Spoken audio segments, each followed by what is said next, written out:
Can, can শব্দের অর্থ পারা। ক্যান শব্দটি বিভিন্ন অর্থ প্রকাশ করতে পারে। এখন আমরা দেখব অ্যাবিলিটি বা সক্ষমতা অর্থে।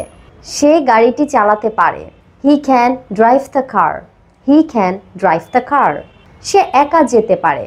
She can go alone. She can go alone. Possibility বা সম্ভাবনা অর্থে।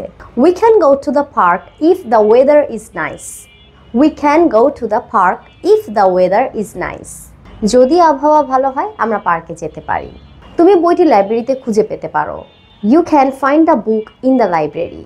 You can find the book in the library. এই পরিকল্পনাটা কাজ করতে পারে। This plan can work. This plan can work. Permission বা অনুমতি অর্থে। আমি কি তোমার মোবাইলটি ব্যবহার করতে পারি? Can I use your mobile? Can I use your mobile? আমরা কি এখন একটা বিরতি নিতে পারি? Can we take a break now? Can we take a break now? আমি কি এখানে বসতে পারি? Can I sit here? Can I sit here? তাহলে এই বাক্যগুলো থেকে তোমরা দেখলে ক্যান দিয়ে আমরা সক্ষমতা প্রকাশ করতে পারি, ক্যান দিয়ে আমরা সম্ভাবনা প্রকাশ করতে পারি, আবার ক্যান শব্দটি দিয়ে আমরা অনুমতি বোঝাতে পারি। এইভাবে ক্যান দিয়ে তোমরাও নতুন কিছু সেন্টেন্স তৈরি করো। Thanks for watching. আসসালামু আলাইকুম।